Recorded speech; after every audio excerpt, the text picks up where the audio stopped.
You check your phone before your feet touch the floor. Not for emergencies, not for messages from loved ones, but to see if anyone remembered you, if the world still sees you, if the photo you posted has gathered enough digital confetti to prove you exist. It's subtle at first. A notification, a like, a view count ticking up like proof that you matter. A comment that briefly makes your chest swell and your breath smooth out. But by lunchtime, you're checking again and again. By nightfall, your sense of self has become a number. Your worth measured in hearts and metrics. Your peace unleashed to strangers. And your identity. It's scattered in curated pixels, drafted captions, and filtered smiles. You've felt it. You've felt the tiny punch of disappointment when a post doesn't do as well as you hoped. You've stared at your own face through your screen wondering, is this what I look like to them? You've deleted things not because they were untrue, but because they didn't get enough attention. You've measured a moment's meaning by how shareable it is, not how sacred it felt in your body. You edit yourself before you even speak. You smile wider than you feel. You reply to messages faster than your spirit can process, afraid silence might make you invisible. You engage even when you're empty. You stay online so they won't forget you. And the worst part? You can't remember the last time you did something without wondering if it should be posted. This is the crisis of our age. We are being seen more than ever and known less than ever. You are available, but you are not connected. You are visible, but you are not real. This is the illness, and we'll suffer from it in some form. But imagine a man who ruled the most powerful empire on earth and still didn't care whether he was remembered. That man was Marcus Aurelius, Stoic philosopher, Roman emperor, commander of legions, master of self. He had the wealth to own anything, the power to control everything, the spotlight of history already burning down on his shoulders. And yet, he turned away from the roar of the world and toward himself. His book, Meditations, wasn't written for an audience. It wasn't designed for followers or fame. It was a series of raw, private letters to his own soul. It was spiritual resistance in a world that demanded performance. What is fame? An empty clanging of names on the lips of men.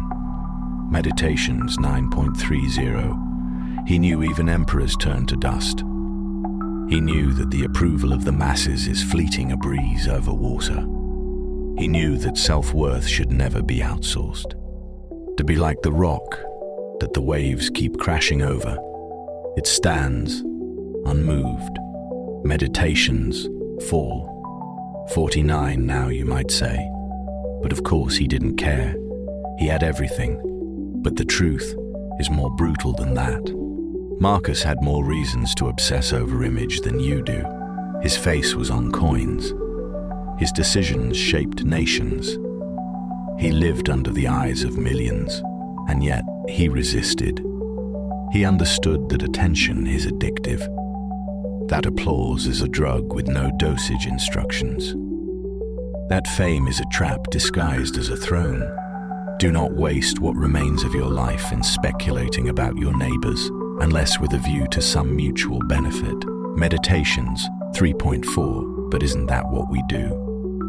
We waste our days wondering what they think. We scroll through highlight reels, absorbing comparison like poison.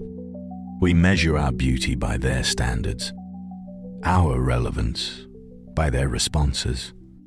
You say you don't care about social media, but you check your story views like a stock portfolio. You say you're just having fun with it, that you feel that small burn of shame when no one reacts. You say you're just keeping up, but you are drowning in the pressure to be seen before you're centered. We have mistaken visibility for value, mistaken attention for affection, mistaken being followed for being free, and Marcus centuries ago saw it for what it was. Ambition means tying your well-being to what other people say or do. Self-indulgence means tying it to the things that happen to you. Sanity means tying it to your own actions. Meditations 6:51 read that. Again. Sanity means tying your peace to your own actions, not your inbox, not your likes, not their opinion of your silence. What would your day look like if you stopped waiting for proof that you matter? What would happen if you deleted the post and still believed you were worthy? What would change if you unplugged for a week and your identity didn't crumble? This isn't just about apps. This is about agency, about memory, about the ability to recognize your real self in the mirror, not your filtered self on a feed. The opinion of 10,000 men is of no value if none of them know anything about you. Meditations 7.56, they might see you. But do you see yourself? They might applaud you. But are they clapping for the version you created just to please them? You don't need more eyes on you. You need more eyes within you. You've abandoned your inner voice long enough. You've starved your spirit trying to feed your image. And now, something inside you is whispering that you were never meant to chase recognition.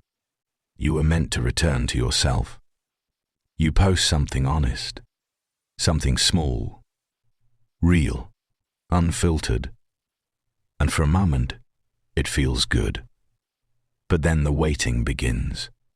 You watch the view count. You count the likes. You wonder why some people didn't respond. You wonder if you said too much.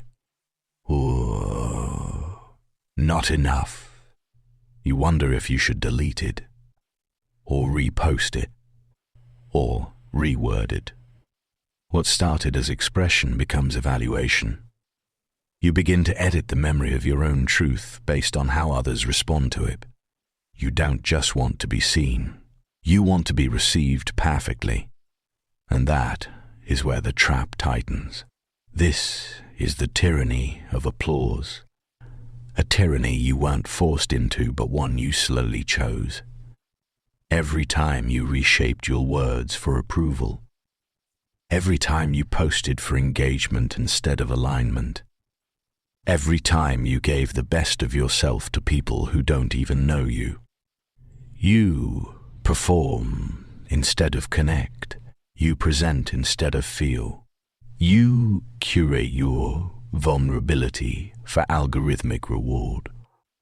And the worst part is, you don't even notice it anymore. You feel empty, but you're never alone. You feel anxious, but you're always distracted. You feel invisible in rooms you help hold together. That's the sickness. You crave recognition because you haven't truly recognized yourself in years. Marcus Aurelius saw this need before the word algorithm existed. He watched senators perform for praise, generals chase statues, philosophers lecture for status. He knew that validation was a drug and that it would kill your clarity. It never ceases to amaze me.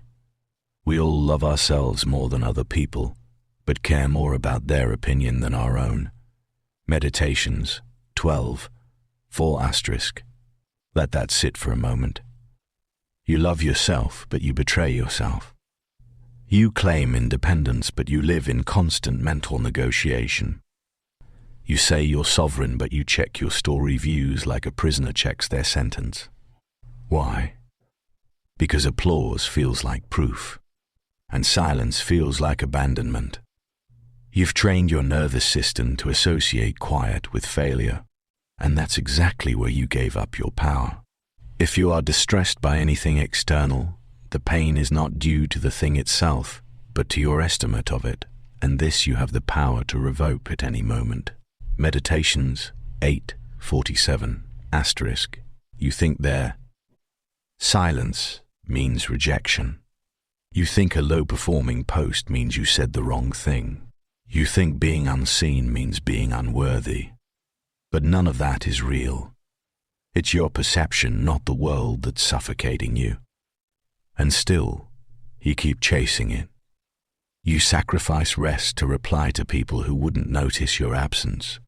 You say yes to things you hate just to keep your place in someone's feed. You go silent when you need to speak, and loud when you need to reflect. You lose yourself inch by inch, post by post, compromise by compromise, until one day you look at your life and wonder, who is all this really for? Marcus knew the answer. Don't hanker after what you don't have. Instead, fix your attentions on the finest and best that you have, and imagine how much you'd long for these if they weren't in your possession. Meditations 9.6 *. You already have something more valuable than applause, your values, your peace, your mind.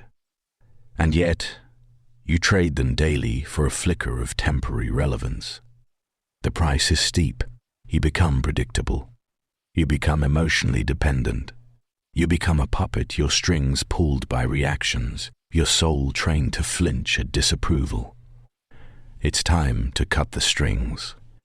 Because applause is not a stable foundation. Because praise is not intimacy. Because being known is not the same as being loved. The soul becomes dyed with the color of its thoughts. Meditations 5.16 *. So what color is your mind today? Is it yours? Or has it been painted by what others expect of you? You do not exist to be measured. You do not need to justify your silence. You do not need to explain your joy. You are not here to perform. You are here to live well. And Marcus Aurelius, emperor of the most powerful empire in the world, wrote not for applause, but for alignment. He never waited for permission to be centered. He gave himself the authority to be enough. So should you. You don't need to respond right away. You don't need to be available every hour of every day. You don't need to explain your silence. You don't need to apologize for choosing peace. But somewhere along the way you forgot that. You were taught that silence is rude, that boundaries are arrogance, that stillness is laziness. And so you became loud.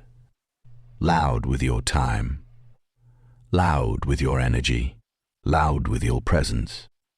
You answer the texts before you've even finished your thought.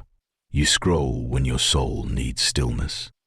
You engage when what you really need is to retreat, because you think if you go quiet, they'll forget you. If you step back, you'll be left behind. If you don't reply, you'll be rejected. But silence isn't absence. Silence is power.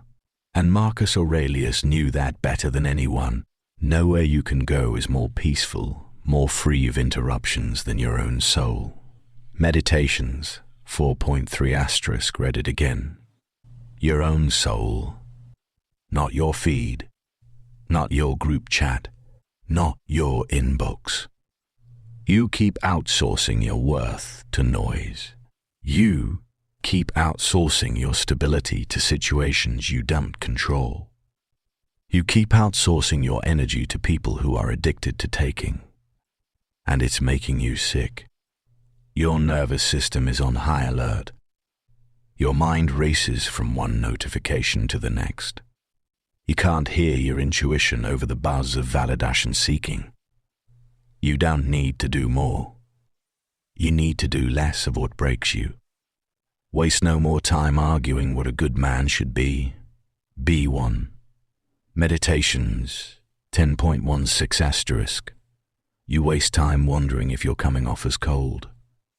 You waste energy trying to keep people interested. You waste days shaping yourself into a version that others will applaud. But what would happen if you stopped performing? What if you let the silence speak for you? What if you allowed yourself to vanish not from the world, but from the noise? What if you trusted that your value doesn't disappear when your presence does? Stillness isn't withdrawal, it's recalibration. And Marcus didn't just recommend silence, he lived in it.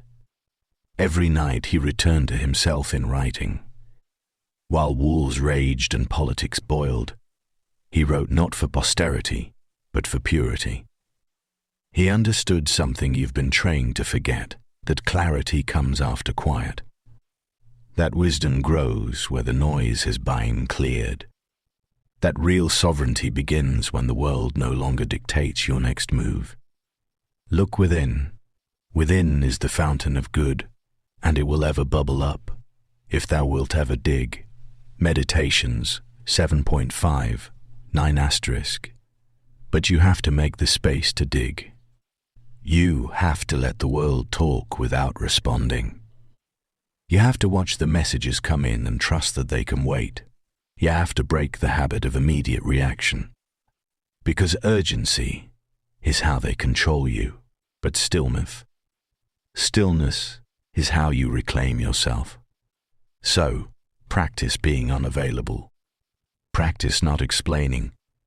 Practice letting the world move without you and watching it fall back into rhythm without your intervention. Because that's the truth. You're not responsible for holding everything together. You're not responsible for always being on. You're not responsible for making everyone comfortable with your boundaries. You are responsible for the clarity of your mind, for the energy you protect, for the sovereignty you choose. If someone is able to show me that what I think or do is not right, I will happily change, for I seek the truth, by which no one was ever truly harmed. Meditations 6:21*. You don't need to defend your silence. You don't need to argue for your right to rest. You don't need to prove that your withdrawal is healthy. You just need to live it. Because the moment you stop explaining, the moment you stop reacting, the moment you stop trying to be perceived, you become free. The strings fall away, the noise fades, and what's left is you centered, calm, and unshaken, like a rock in the middle of a storm, like a mind that no longer needs applause to know its worth. That's sovereignty, and it begins not with a word, but with silence. You're worried about being forgotten, but have you considered how quickly everything will be forgotten? The comment you reread 5 times, the text you lost sleep over, the post you edited for hours, the argument you spiraled into, the version of yourself you crafted just to keep someone else engaged. None of it will matter in the end, not because your life is meaningless, but because your life is temporary. And yet, you spend it as if you'll live forever. Marcus Aurelius faced death daily, not as a poetic metaphor, but as a physical certainty. War, plague, betrayal, time. Every day he wrote with the knowledge that he might not see the sun rise again. You could leave life right now. Let that determine what you do, say, and think. Meditations 2.11*. Most people don't think about that. They live like they're immortal. They post like they'll be remembered forever. They chase numbers like legacy is measured in impressions. But if you truly let death enter your awareness even briefly, you would delete half the things that steal your peace. You wouldn't check your phone 10 times an hour. You wouldn't chase people who don't care if you're breathing. You wouldn't rehearse arguments in your head for people you'll never see again. You would get honest. You would slow down. You would tell the truth without waiting for someone to applaud it. Do not act as if you were going to live 10,000 years. Death hangs over you. While you live, while it is in your power, be good. Meditations 4:17 *. What are you postponing? What parts of yourself are still waiting for the right moment to be expressed? How much longer will you sacrifice your depth for decoration? Your life is not a waiting room. You are not here to perfect your image before you begin. You are here now, and everything else is uncertain, and yet you give your time to things you don't even enjoy. You spend your presence on people who drain you. You ignore your intuition so you can blend in more seamlessly. Why? Because you think you have time. But time is the one thing you're running out of. Not followers, not likes. Time. When you arise in the morning, think of what a privilege it is to be alive, to breathe, to think, to enjoy, to love. Meditations 5.1 *. You forget that being alive is the gift. You forget that waking up with a mind and a soul and a heartbeat is a miracle. You forget that not everyone made it through the night. And yet, you treat your life like a draft you'll eventually publish. You wait. You stall. You scroll. You bargain with your time as if it's infinite. But Marcus reminds you it isn't. Everything ends. Your youth, your beauty, your relevance. Your posts will be deleted. Your name will fade. Your photos will pixelate. And all that will remain is whether you lived in alignment with your own soul. Think of yourself as dead. You have lived your life. Now take what's left and live it properly. Meditations 7.56 *. That's the wake-up call. Not fear, not dread. Clarity. Because once you accept that you are going to die, you can finally decide how you want to live. And you realize this: every time you live for someone else's reaction, you die a little inside. Every time you betray your gut for comfort, you shrink. Every time you silence your truth, you bury yourself before your time. So ask yourself, if this were your last year, would you still post that photo just to keep up appearances? Would you still keep the people in your life who ignore your growth? Would you still hustle for metrics instead of peace? Or would you finally sit still? Would you finally tell the truth? Would you finally stop reaching for applause and start listening for your soul? Death smiles at us all. All we can do is smile back. Marcus Aurelius, as quoted by later historians, smile. Not because death is kind, but because it is Saturn, and with that certainty comes freedom. When you accept that none of this lasts, you stop living to be remembered, and you start living to be real. You stop grasping for immortality, and you start practicing presence. This is not morbid. This is liberation. This is the mirror that shows you who you are, without distortion. And once you see that reflection clearly, you're ready to return to the place that no one can take from you. Your inner citadel. Now, imagine a fortress built not of stone or iron, but of a quiet, unshakable conviction. This is your inner citala place, untouched by the world's fleeting clamor. A sanctuary where your worth is measured by the depth of your soul, not by the number of likes or the echo of applause. Marcus Aurelius understood that true sovereignty is self-made. He built his citadel in the recesses of his mind, armored with principles that no enemy of the spirit could ever breach. He wrote in his meditations not to instruct others on vanity, but as a blueprint for building one's inner world, a refuge where external noise dissipates. Look within. Within is the fountain of good, and it will ever bubble up if thou wilt ever dig. Meditations 7.59. You too have that fountain. You too hold within you a wellspring of strength that no critic can drain. But how often do you neglect it? You let the din of notifications drown the voice that calls you to authenticity. Today you have a choice. You can continue to let the world shape you with its shallow demands, or you can retreat inward and fortify yourself. What if, instead of seeking validation outside, you turned inward and began to cultivate your own truth?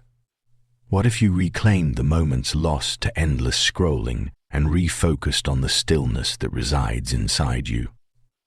The soul becomes dyed with the color of its thoughts.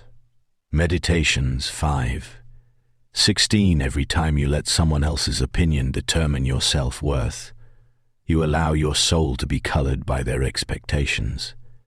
Every time you chase after their applause, you lose a little more of the vibrant hue of your inner self. But imagine if you chose to color your thoughts with courage, with purpose, with an unyielding commitment to be true. Ask yourself, what will you do when the applause has faded? When the screens go dark, and all that remains is the echo of your inner voice? Will you be left with a mass of disconnected images, or will you have built a sanctuary where your values shine undimmed by the world's fleeting whims? This is the call to action that Marcus leaves you as a call to construct, brick by brick, an inner sanctuary of resilience.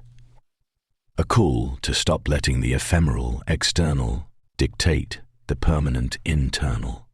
A call to say, I am enough, even in the absence of any external confirmation. Receive without pride. Let go without attachment. Meditations 8.33. Let these words guide you.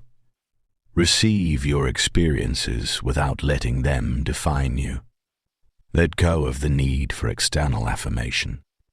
Anchor yourself in the quiet certainty that comes from within. Reflect on this. Every post, every like, every comment is transient. They flicker for a moment, an ephemeral glow in the vast darkness of time. But the wisdom you nurture inside this is what endures. It is the quiet, steadfast flame that burns independent of the fleeting gusts of public opinion. Picture your inner citadel, unassailable and serene. Picture yourself, every day, retreating into that refuge, fortifying it with self-discipline, quiet reflection, and unwavering commitment to your truth. Imagine waking up each morning, not to the pressure of an endless feed, but to the promise of a day lived for yourself. A day where every action is deliberate, every word a testament to who you truly are. Now, look at yourself in the mirror. Not the filtered image you've projected online, but the raw, unedited reflection. Ask yourself, am I living by my own standards or those imposed on me? Is the life you lead truly yours, or just a series of performances designed to gather applause? This is your moment of awakening. This is the moment to withdraw from the superficial chase and step into the realm of genuine self-mastery. To build your inner citadel brick by brick, thought by thought, until no temporary praise can shake its foundation. Let men see, let them know, a real man who lives as he was meant to live. Adapted from Marcus Aurelius, as echoed by later Stoic insights. Be that real man or woman, be the sovereign of your own soul. Choose solitude over validation. Choose introspection over distraction. Choose peace over performance. For in the end, when all is stripped away, all that remains is the truth you hold within. The one truth that no number can measure, no comment can capture. The truth that deep in your inner citadel, you will always be enough. Now, step into your silence. Step into your sanctuary. Step into your undeniable, unassailable and infinite self.